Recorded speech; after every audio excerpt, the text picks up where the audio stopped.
The first time that Adam opened his eyes, first time, has never seen the sunlight, has never seen a tree, has never seen grass, never seen anything. The poor guy, he opens his eyes for the first time. He does not have a clue what lies ahead for him. He didn't understand that. He didn't even understand that he had a woman in his future. He didn't understand it beyond that God had a plan, and that he was a part of that plan, that he was the pivotal starting point of that plan where man was concerned. He didn't understand that God had a long-term plan. And it would be interesting to know how much God hardwired into Adam's brain, from the beginning, and how much software he loaded in there with it.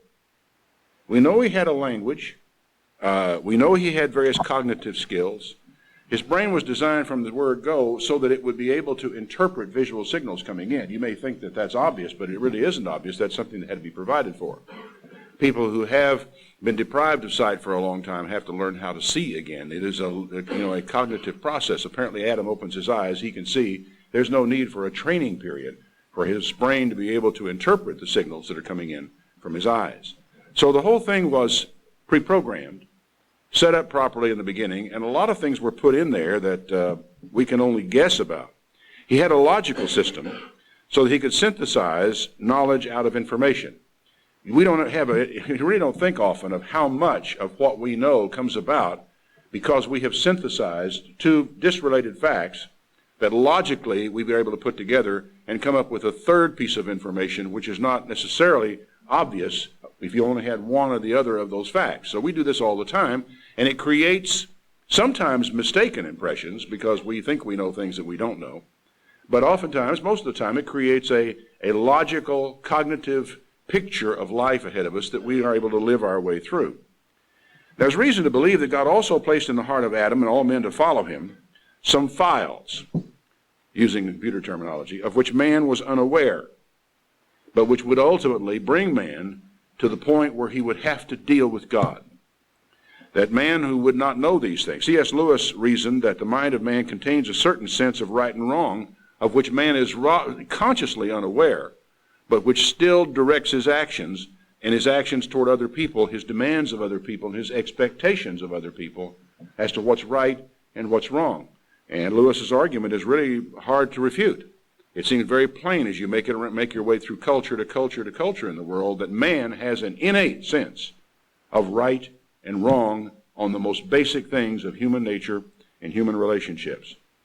Solomon had also come to realize that there was an innate sense, even a drive in man, that man really cannot explain. In Ecclesiastes 3, he said, I have seen the travail. This is in verse 10. I've seen the work which God has given to the sons of men to be exercised in it. He has made everything beautiful in its time. Also, he has set eternity in their heart so that no man can find out the work that God makes from the beginning to the end. Now, I think that this is an absolutely fascinating statement that Solomon came to. And you can see with the fact that of how long ago he came to this realization. That God has somehow programmed us, hardwired us, or loaded the software, whatever terminology you'd like to put in there, so that man has a subconscious awareness of eternity. That eternity is out there. It goes. It's an interesting thing, by the way, the word that is translated eternity, it's a correct translation. It's the best way to translate it. But the idea of the Hebrew word is the vanishing point. As you look out into the distance, you see parallel lines that are running out into the distance. There comes a point where they come together and they no longer look like two lines. And then there's the point where you can no longer see them at all. It is the vanishing point. The point, not where things cease to exist, where we can no longer see them. He has set eternity in man's heart so that no man can find out the work that God makes from the beginning to the end. Now that hasn't kept us from trying, has it? We love to speculate about what God is doing and where he is going. We love to pick the little clues that he's given us in the Bible and extrapolate from them and say, well, if that's true, then this must be true. And if those two things are true, then that must be true. And we develop some interesting ideas about what the future is. And yet Solomon said a long time ago, he set us up in such a way that we cannot find out the end from the beginning. And poor Adam, he woke up the very beginning of all things human. And there was no way that from the beginning that he could possibly understand or grapple with the end of these things. So here's Adam, the first day of his life, with eternity embedded in his heart, and no idea whatever of what the end would be. He didn't even know what tomorrow might hold. What was Adam supposed to do? How was he supposed to live his life? What did he know? You know, today we create great edifices of things we perceive as knowledge, doctrines, dogmas, teachings, requirements, prophetic structures, and so forth. And where some people are prone to think that, well, you've got to understand at least a modicum of this, or you've got to understand a great deal of it, or you've got to have accomplished this set of things. Only then can you be baptized. Only then can you be a part of the family of God. Well, what did Adam know of the things that we think are important? What did he know of all this great structure of doctrine and theology that man has put together? The answer is practically nothing. So how on earth could he live? How could he possibly know what to do from one moment to the next? Actually, Adam probably knew a great deal more than we think. One thing he knew essential gardening, because he was commanded from the first day, dress and keep this garden that I have put around you. And I would have to assume that along with the language, he understood what dress and keep meant, and that therefore there were certain responsibilities. There's an awareness, I talked about this before, how that the Garden of Eden, as perfect as it was, if it were not maintained, would have gone to rack and ruin because it was subject to the law of entropy. And so when Adam was put in there to struggle against the law of entropy as it might take effect in the Garden of Eden, dress it and keep it. So he had basic gardening skills. And he knew what he should eat and what he should not eat. How many trees were there in the garden, you suppose? 50? 100? Maybe more? How many of them were forbidden? 1. That's all. Now, I would call that a real simple challenge. Take care of the garden and eat of any tree you want except this one. That should have been a really easy command to obey, I would have thought. And apart from that, life was visiting with God and learning more about God and learning more about what God was doing, and, of course, getting to know Eve, which was a lot of fun all by itself. Now, it's tempting to think that we know a lot more than Adam knew. But really, how much is knowledge worth if you can't use it? You know, is it really worth something to know it? I mean, did it mean anything to you if it's absolutely useless knowledge, nothing you can do with it along the way? It would be assuming, I think, it might even be as tempting to think that we know more about eternity than Adam did. But that would be assuming that we know something about eternity, and that's a very large question mark. The truth is, just like Adam, we are unable to know the end from the beginning. Because there are too many variables, there are too many things that can happen, too many changes that can take place, and so consequently, we can only have the vaguest ideas of what God might be doing. We cannot know the end from the beginning. And if you think of a ratio of knowledge you can use compared to knowledge that you have, Adam knew just about as much as we do. He may have had a higher ratio because his requirements were simpler. Adam didn't have to think, for example, about the moral issues connected with abortion or with cloning, because those things that were technically impossible, technically unheard of, were things he didn't have to deal with. So as far as his quantity of knowledge, of useful knowledge to him, I think he may have even known more than you and I know when it comes right down to it. But haven't some things been revealed to later generations that weren't known to former generations? Oh yeah, absolutely. But hasn't a lot of stuff been lost from previous generations that we would, give a lot to know what it was? I mean, which of us in reading through Paul's letters haven't said, why did he say that? What's the background of that? I mean, how was the church structured at that time? Did it follow the synagogue? What was the synagogue like? As we try to work our way through the problems that we have in the modern world, and know that not only in our own lives with ethical problems, we look back to that world and we would really give a lot to know what Jesus meant by this statement, what he meant by that statement, how he expects us to actually use this piece of information. So a lot of information that was available to Matthew, Mark, Luke, and John, we don't have, and would dearly like to have. There were a lot of things that we, I think, know today that they would dearly like to have known and that they didn't. So the next question is, how can we say that we really have that much more useful knowledge? That is, knowledge that we can actually apply to the way we live our life today than Adam had, or Abraham, or David, or Matthew, or Paul. Well, without knowing the end from the beginning, how was Adam supposed to conduct his life? You know, since he couldn't grasp certain things. As far as we know, he knew nothing of the kingdom of heaven beyond the possible fact that he thought he was living in it. Because that Garden of Eden, as it was when he was there, I mean, the difference between that and heaven, you'd have to reach a bit. He knew nothing of the work and ministry of Jesus to come. He knew nothing of the vast complex of Christian and later, first Jewish and then later Christian theology. He knew nothing about the doctrines of justification and salvation. He hadn't sinned. He didn't need to know anything about justification and salvation. He never heard of the Trinity. He never heard of the Holy Ghost. He never heard of speaking in tongues. He never heard of faith healing. Never heard of a lot of things that form the core of the faith of a lot of Christian denominations. Adam never heard of them. So how was he supposed to have, how was it possible for Adam to have a life without all these wonderful things? What was he supposed to do? You know, it's really simple. He was to take pleasure in his work.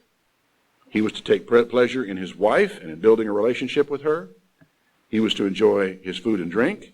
He was to rest one day out of 7.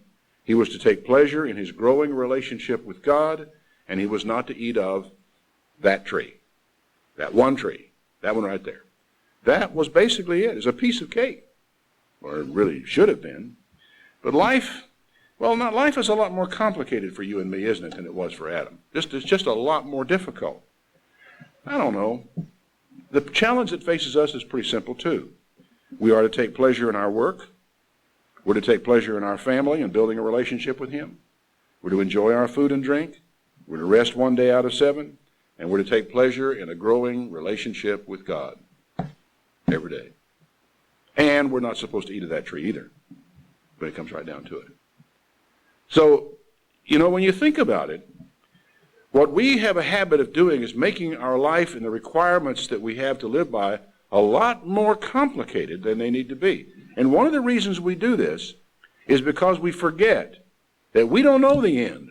We cannot know the end from the beginning. And that therefore our challenge is to live in the here and the now. How hard is this? You know, well, it's very hard, isn't it, to keep that in mind. It's very hard to keep those facts straight. The problem for us, of course, is that tree has become a much more complicated equation. Or at least we think it has. Do you realize why it is so much more complex for us than it was for Adam when God says, eat it all, don't eat that tree? One of the reasons, well, the primary reason is, and all answer is in one word. It's sin. Sin has entered the picture, and therefore the complexities of sin, the complexities of obedience to God, the complexities of all this become really rather more involved than they would have been before. I think you might be fascinated if you study the law of Moses very carefully and ask yourself as you go, is this one of those laws that was added because of transgressions? If Adam had not sinned, would Adam need this law? You know, would man need this law if nobody had ever committed sin? And you will be surprised at how much of the laws you read have to do with the disciplining of a human being who is prone and inclined to sin, where sin has entered the world, sin has taken on a life of its own, sin tends to dominate the life, and therefore the discipline for Israel as a nation of slaves of getting to break the habit of sin is very strong in the law of Moses. Transgressions of a much simpler law was the reason why the law became so complex. So here we are, not knowing the end from the beginning. How shall we then live? What are we supposed to do? Well, one thing I think we need to understand is that man shall not live by theology alone. And I really feel that oftentimes, you know, you'll know this very much so if you're an internet browser and you go around to all the theology forums and all the Christian forums and denominational forums, and listen to the discussions, you would think that the huge issues of life, those things that are life and death and that will have a difference in how you're going to spend your eternal life, were things like the Trinity. Whereas the fact is, you could be totally wrong about the actual, precise nature of God and still obey Him, still keep His laws, still live a good life, still avoid breaking the Ten Commandments, still trust in Jesus Christ and His sacrifice in your place, still be forgiven of your sins. That knowledge, whether you believe in the Trinity or not, probably has very little to do with how you live your life the rest of this day. And yet that is what people occupy themselves with. And as you go about from discussion to discussion, and you find out all the things that divide churches and separate brother between brother, these are not things that have much to do with how you actually live your life. They are things about how you think about God. They have to do with what goes on between your ears, not with what you do with your hands and your feet and how you love your brother. And I feel that we're missing some very valuable points.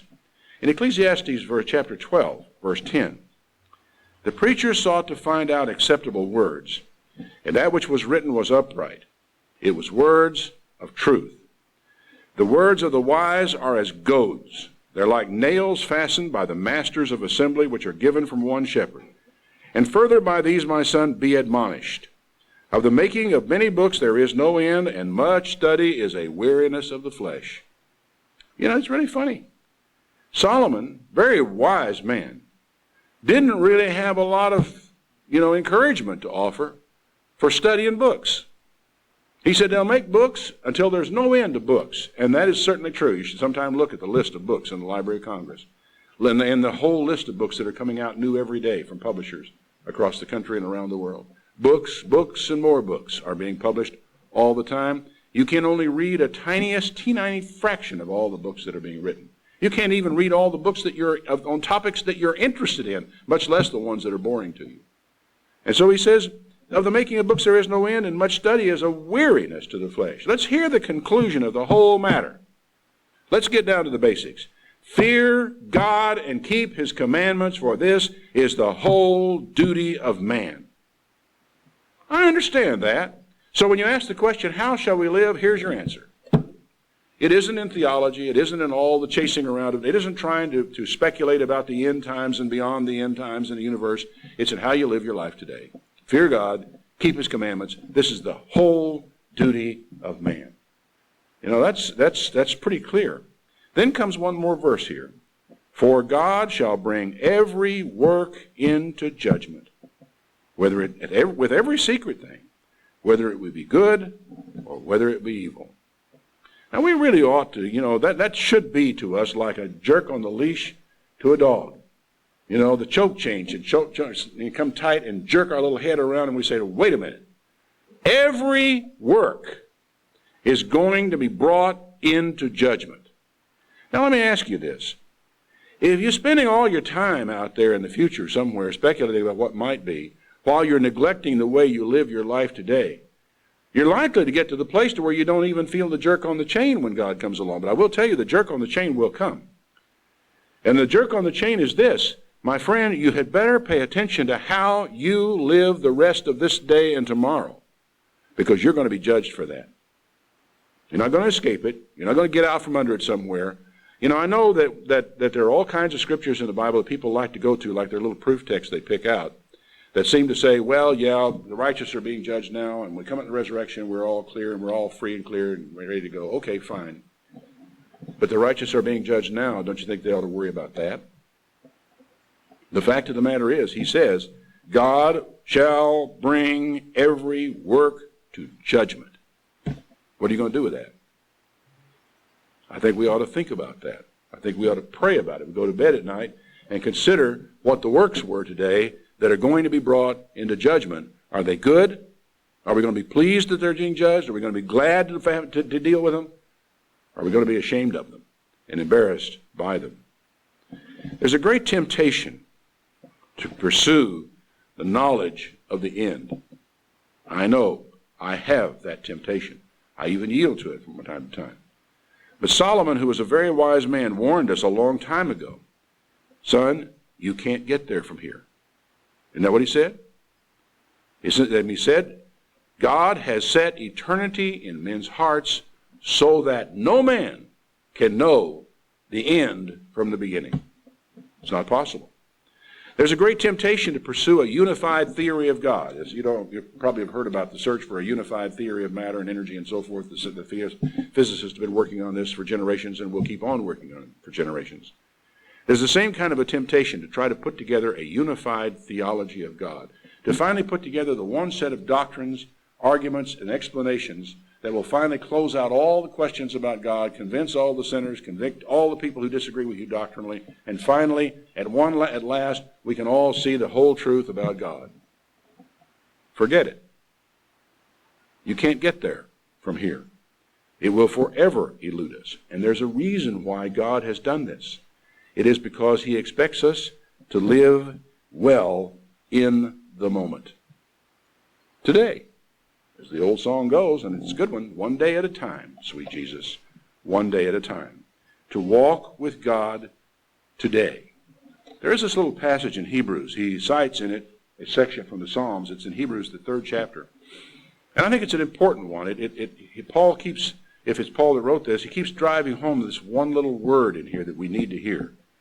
Wherefore, as the Holy Spirit says, today, if you will hear his voice, don't harden your hearts as in the provocation in the day of temptation in the wilderness.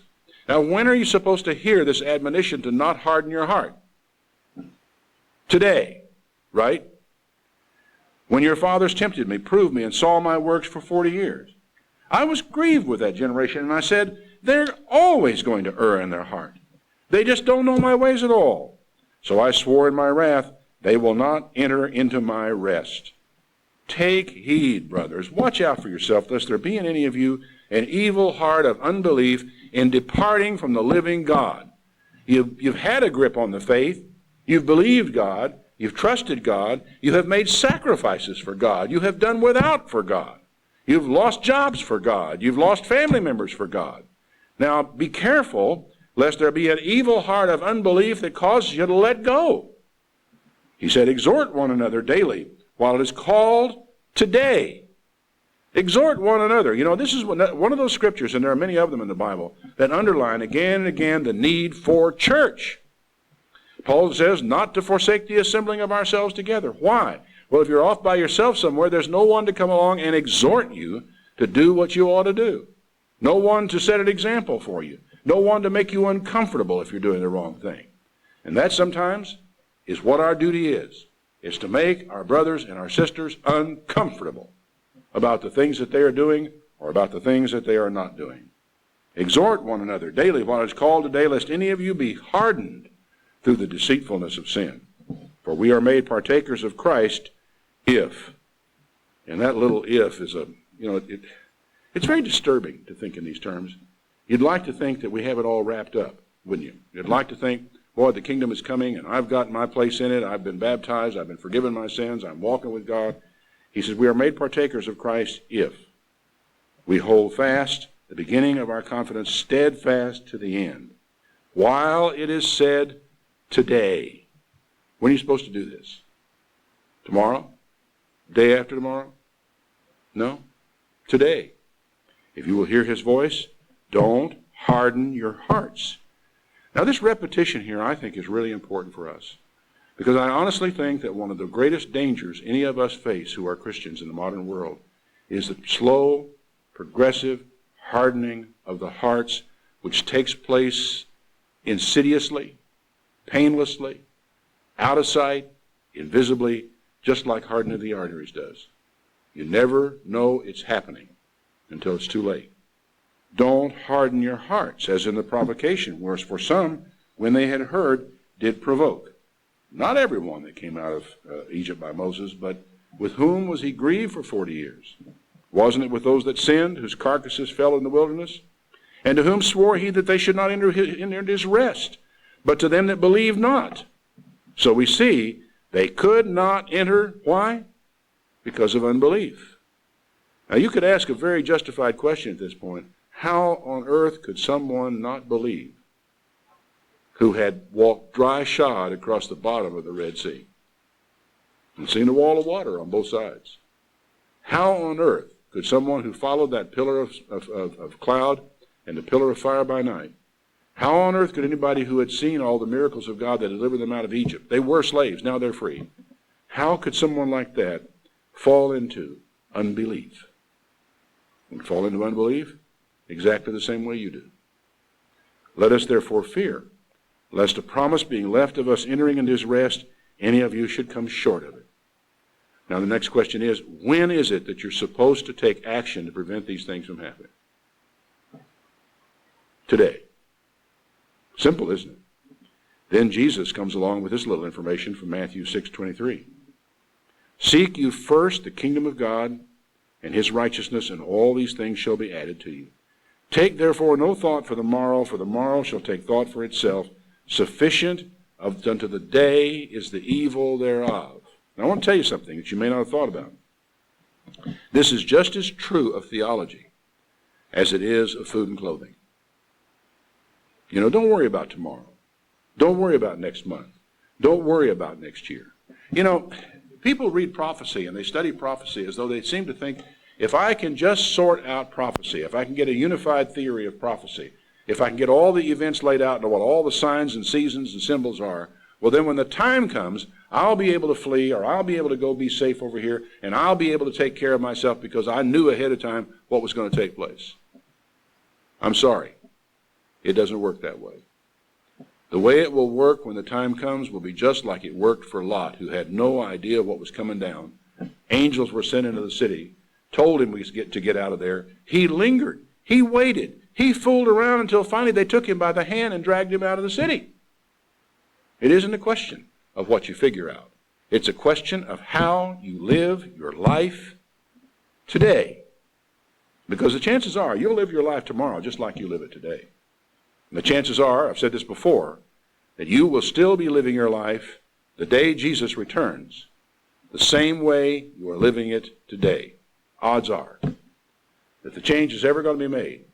It's going to be made now, today, in the present, not out there somewhere, because you won't be able to make the move because of something you see or think you see. That's clear in the Bible. We had a saying in the Navy. If you sat around, a lot worrying about what the commanding officer is going to do next week, or worrying about your next assignment, or worrying about the duty you're going to have, or what have you, someone was bound to pipe up and say, when you're complaining about this over the coffee pot, don't sweat it, Ace. What they meant by that was, the whole idea was, do you do your duty now, and let the stuff you can't control take care of itself. That's a way of living. It's a good way of living. It's not a bad Christian creed either. Do your duty today, and don't sweat it, Ace. Ecclesiastes chapter 1, verse 12. I, the preacher, was king over Israel in Jerusalem. And I gave my heart to seek and search out my wisdom concerning everything that's done under heaven. This sore travail has God given the sons of man to be exercised therewith. What sore travail? The seeking out and searching by wisdom concerning all things that are done under the heaven. The feeling, and I don't know what it is about us, but we have this thing inside of us that makes us or drives us to feel like we have got to know everything.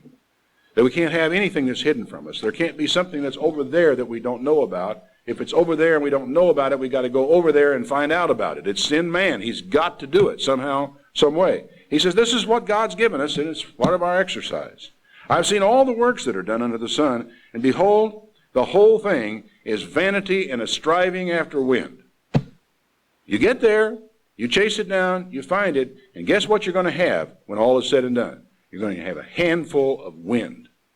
Now that wind may be knowledge that you didn't have before, but the chances are it's going to be knowledge that's really of no special value to the way you're going to live your life the rest of the day or tomorrow or next week. It's just, now I know something that the rest of you people don't know. That which is crooked cannot be made straight, and that which is wanting cannot be numbered. But folks, that doesn't keep us from trying, does it? Now, I don't know what King Solomon is trying to say to us here, but I think what he's trying to say to us is, you had better give attention to living your life on those fundamental principles I talked about earlier, about the things that we can do that are within our reach. the way we live our lives day in and day out. Because there is too much in the world that is crooked for you to straighten out. And there are some of us, I'm afraid, who feel like we have an obligation to correct every error that exists in the world, every error that exists in our extended environment, every error we see people making out there. Basically what Solomon is saying, you can't solve all the world's problems. Why don't you pay a little more attention to your own?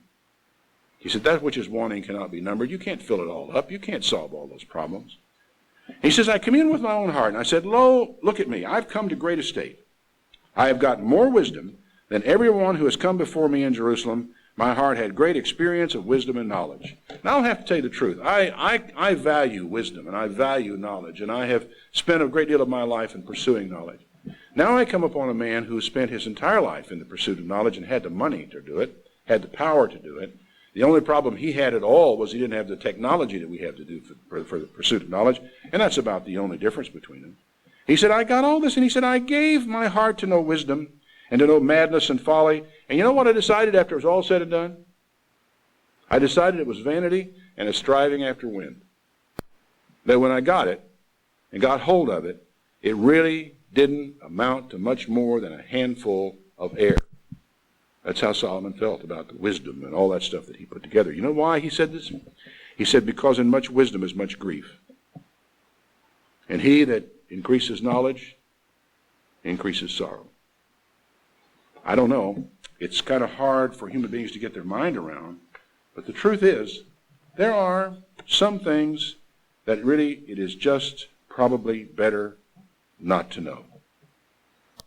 Well, he did his work, and he studied after all of his stuff and gathered his knowledge. And he said in verse 9 of chapter 2, I was great, and I increased before me of all in Jerusalem, and my wisdom remained with me, and whatever my eyes desired I didn't keep from them. I didn't withhold my heart from any joy, for my heart rejoiced in all my labor, and this was my portion and all my honor. And I looked on all the works that my hands had worked, all the labor that I'd labored to do, and look at all of it was vanity and a striving after wind, and there was no profit under the sun. Now this is hard. And I remember that one time I set in my mind, I'm going to read through. I was on a train trip, had nothing else to do. I flopped open my Bible to Ecclesiastes, and I read straight through the book, slowly, thinking about what I was reading. And I found myself, as I was going along, becoming increasingly depressed over what I was reading here. But as you read along, and as you become depressed by it, what you are doing is sharing the experience and the futility of a man who is learning something very important and is trying to help you to understand it so you don't have to learn it the hard way. Most of the stuff you spend your life chasing around isn't worth a nickel. Most of it is worthless. Most of it will not give you any joy. It won't make your life any better. Most of the stuff you spend your time on is basically wasted. Solomon will come around and tell us basically to live the life of Adam. Enjoy your work. Enjoy your wife. Enjoy your food. Enjoy your drink. Enjoy God, because that's all you're going to get. Now we know that there is more out there in eternity, but he's talking about in this life. And the fact of the matter is that the stuff beyond those things that we give ourselves to isn't buying us any eternity either. All it's buying us is grief and pain and frustration and vexation of spirit, and is taking us away from the things that really matter. Our creative work, our wives, our families, our God is taking us away from the heart and the core of walking with God. And funny, you can even do that with theology. As you chase after the will-o'-the-wisp of doctrines and prophecies and future things, and don't pay any attention to a man like Solomon who says, son, God has set eternity in your heart, so there is this longing in you for eternity. But he has done it in such a way that you can never find out the end of it from the beginning. You cannot know where it's going. What you can know is how to live your life now. Because God is going to watch the way you live your life now. And he's going to assume from the way you're living your life now that that is the way you're always going to live it. Isn't this the way what Jesus said in his parables? The parable of the pounds, the parable of the talents. If you're faithful in little, you'll be faithful in much. If you're unfaithful in little, you'll be unfaithful in much. And then what's going on right now is a weighing in the hands of each of us, a sifting, a checking of us out to see how we're going to live our life now, from which God can extrapolate and say, this is how this person is going to perform in the end. This is how this person will perform beyond the end into the next world or whatever world God's going to have with him. You don't think that's what's going on? Solomon thought so. Jesus seems to say so. It keeps running at you from every page of the Bible. And none of it really boils down to being able to sort out prophecy. What it boils down to is living your life today. Living a good life, a righteous life. Loving God, loving your family, doing good work, doing good to your neighbor. All the things and all the teachings that Jesus Christ laid out for us, which have to do with the way your life actually works in this world here and now. Not that there wasn't any interest in the world to come, because there certainly is, and there are promises of it. But most of the teachings of Jesus have to do with the way you live it, not tomorrow, but today. If you go back and read again what he said, you'll see that it's true. He says, I turn myself to behold wisdom and madness, verse 12, and folly. For what can the man do that comes after the king? Boy, anybody that comes after me is only going to do what's already been done. So I saw that wisdom excels folly as far as light excels darkness. I know wisdom really is better than stupidity. The wise man's eyes are in his head. The fool walks in darkness.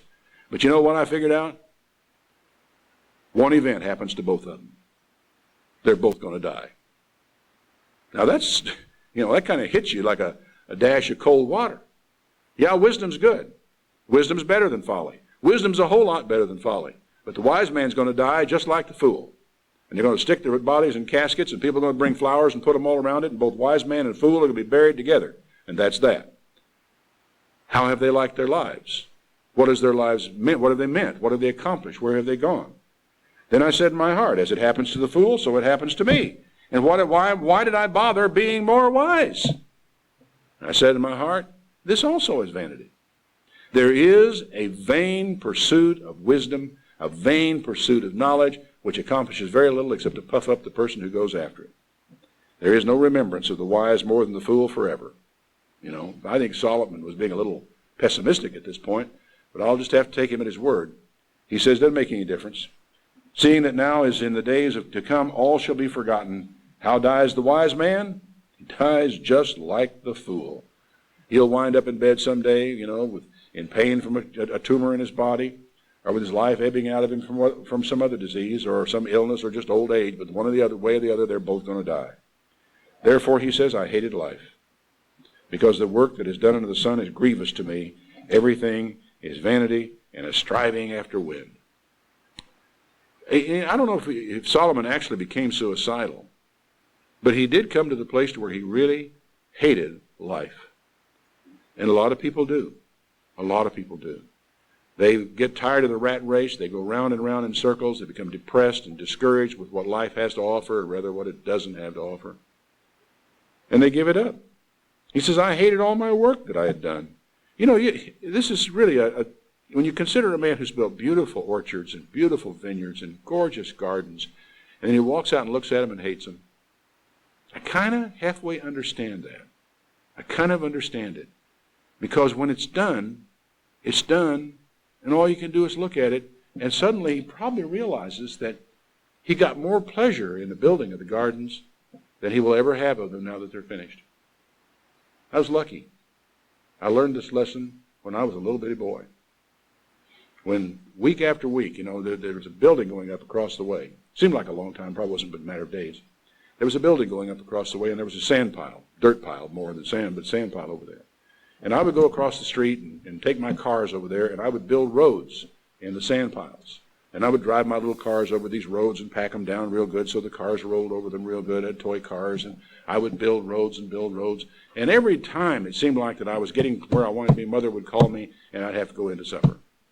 And when I got back over there, somebody had put a forklift into it, or a backhoe into it, and tear it up, or it rained and messed up my roads, and I'd start all over again. So I'd start over again. And I built my roads, and then got called in and got frustrated again. I don't know how many times this happened. Then one day, I basically finished my roads. And I realized that I didn't have anything to do with them now that I built them. I ran my little cars over them a few times, ran them back over it a few times, and then I woke up and realized, as a boy, that I had gotten more joy, more pleasure out of building those roads than I would ever have out of running my toy cars over them. So I kind of understand what Solomon is saying when he says, I looked at my works and I hated them. Because it was at that point he realized that even though he had enjoyed the process of building, the process of development, when it was all through, he didn't really have anything. And you know what's sad about it is, I think about what I know about this man who will say, you know, you can have 1,000 men. I've known 1,000 women, and I haven't found one among them that was really, you know, I don't know what he said. I forget what he said exactly, a good woman or what have you. I think he said maybe one man here and there you can find. I think what the man is talking about is friendship.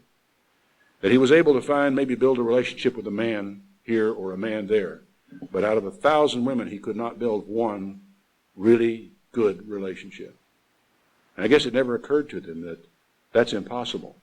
You can only build a good relationship with one woman.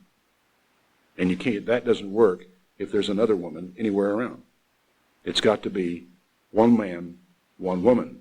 And Solomon missed that somewhere. But you see, he gave his life to the things, to the work. He didn't give it to his woman. And therefore, that part of the relationship was shot. And you would have thought that Solomon would have had a really fine relationship with God. After all, the prayer, the reward he'd been given, and all of that. But I'm afraid that all the time that Solomon was building all of his gardens, and all of his plants, and his pools, and all the things that he was giving his time to, somewhere in all of that, the relationship with God went down the tank. That's not hard to imagine either, is it? When you're busy, and your life has more stuff going on in it than you know what to do with, that you can't find time for God in your busy schedule. I can imagine what it's like. In my case, it's hard for me to get away from God in my work that I do. But again, even there is a danger that in the pursuit of this or that aspect of the work, that the relationship with God could also be neglected by someone who lives in it like I do. Every one of us has got to pay attention to our relationships. We've got to pay attention to our relationship with our wife, our husband. We've got to pay attention to our relationship with our children, our parents. We've got to pay attention to our relationships with our friends. And if we haven't figured out by now that we have to pay attention to our relationship with God, there's something missing between our ears. Now, this is what Solomon, I think, is driving at concerning this life. That the things that are important are simple, and there are not very many of them. You have to earn your living. You know, you have to grow your food. If you're a farmer, you have to do these things. You have to make your living. And God hope to God that you can enjoy what it is you do to earn your living. You have to do that. And you have to take care of your family. And you have to build a relationship with your family. But above all, you have got to protect, build, preserve the relationship with God, or none of it is going to matter a hill of beans. Remember what Paul said in the 1 Corinthians 13?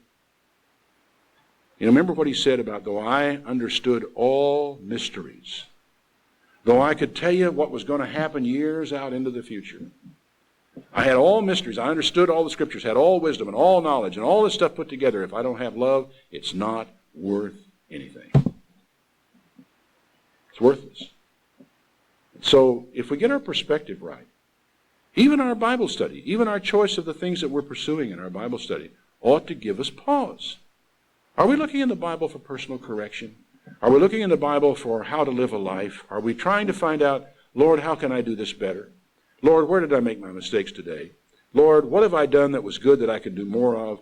Are we looking at this thing from a way to live the life? Or are we pursuing wisdom and knowledge and all these things which, according to Solomon, you get all that together and neglect your relationships and it's all going to be gone in the process.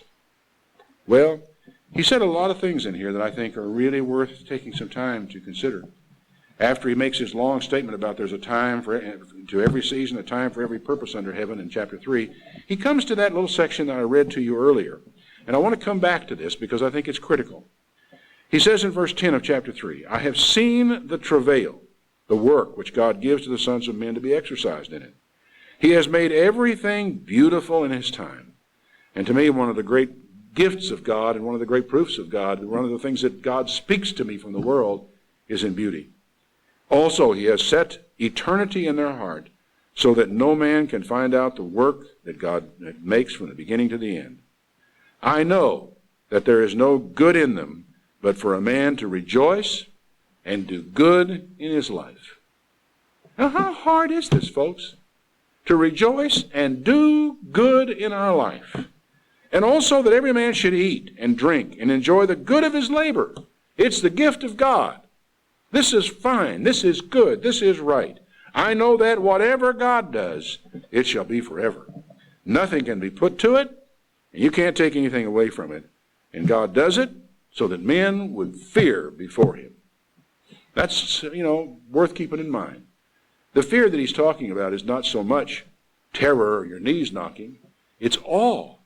It is to be awestruck by what God has done, by who he is, and by what he has done. That which has been is now. That which is to be has already been. And this is interesting because you'll want to argue with this. You say, no, there were no airplanes back then. He's not talking about technology. He's talking about fundamental human, moral, and ethical issues. Whatever has been is now, and there's nothing coming that hasn't already been. And God requires of that which is past. In other words, to require it means he's going to require justice for it. Moreover, I saw under the sun the place of judgment, that wickedness was there. I saw the place of righteousness, that iniquity was there. This is really kind of strange for him to say that. You know what I think he's saying? He said, I went to the courts. I went to the place of judgment, and iniquity was there. Lawlessness and sin was there. Then I went to the churches, or the synagogues, and iniquity was there. And I said in my heart, God shall judge the righteous and the wicked, for there is a time for every purpose and for every work. I said in my heart concerning the estate of the sons of men that God might manifest them, that they can see that they're animals. For what befalls the sons of men befalls the animals. As one thing befalls them. As one dies, so dies the other, and they have one breath. A man has no preeminence of a beast in this regard. They're both involved in vanity, and they're both going to die. All go to one place. All are of the dust. All turn to the dust again. Who knows that the spirit of man goes upward or the spirit of beast goes down to the earth? This, he says, we don't have any hard evidence of that. In his time in life, he really did not. And what he's talking about is man apart from God. This is what's going to happen. Your dog dies, you die, you both go to the ground, and you both rot away back into the elements again. So, I perceive there's nothing better than that a man should rejoice in his own work, for that's his portion. And who shall bring him to see what shall be after him? Now, he talks about a lot of things in his book of Ecclesiastes, but I want you to come with me down to chapter 11.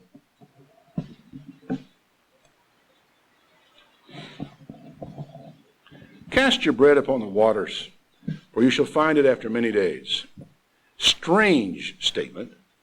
I think it's an idiom or a figure of speech that probably was well known among people of the time, and it has passed into our language basically meaning the same thing. He's basically talking, when he says cast your bread upon the waters, that you have to actually give to chance a lot of the things that you're doing in your life. There are a lot of things you just have to put it in the water and let it go in the trust that somehow or other you're going to find it again downstream. And life is a lot like that. You can't control everything. You can't control every eddy current of life. You can't control all the things that are going to come down upon you. There are times when you've got to cast off and just take it as it comes, day in and day out. I think it's also a matter of as he says in verse 2 of this, give a portion to 7 and also to 8, because you don't know what evil is going to come upon the earth. And what I read between the lines of this is a simple thing. When casting your bread upon the waters and giving a portion to 7 and 8, he is talking about charity, plain old Christian charity, giving to help other people. You cast your bread upon the waters, he says, you'll find it, it's times to come. It's like Jesus said, when he said, make yourselves friends of the mammon of unrighteousness. And it basically means use your money to make yourself some friends out there, because one of these days you're going to need them. And if you sit there and grasp and hold on to everything you've got, you're not going to have friends when you need them. If the clouds are full of rain, they empty themselves upon the earth. and the trees fall toward the north or toward the south or north, or the place where the tree falls, that's where it's it. That's where it is. What is that all about? Well, I guess in a way, it's sort of like the bumper stickers you see on cars from time to time that say stuff happens.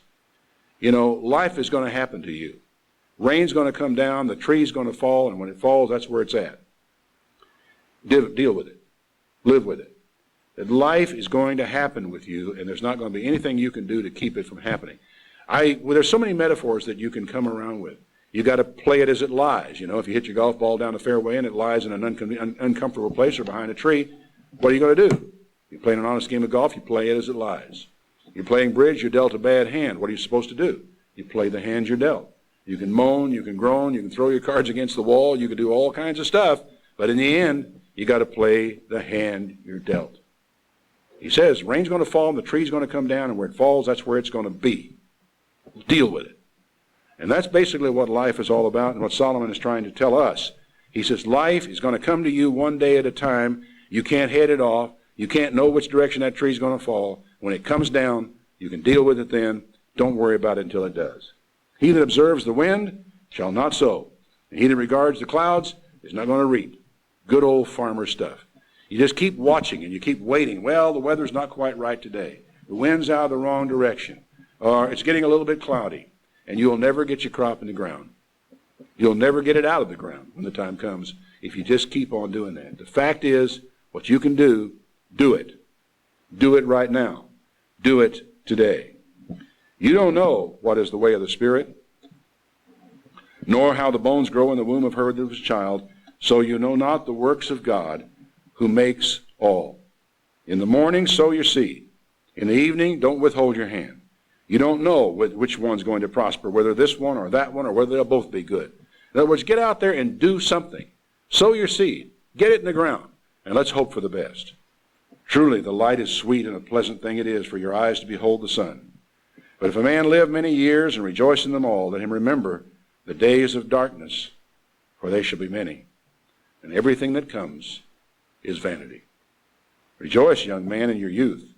Let your heart cheer you in the days of your youth. Walk in the ways of your heart and in the sight of your eyes, but know this, that God, for all these things, will bring you into judgment. Got to answer for every bit of it. Therefore, remove sorrow from your heart, put away evil from your flesh, for childhood and youth are vanity, just like everything else. Then comes this marvelous 12th chapter of Ecclesiastes.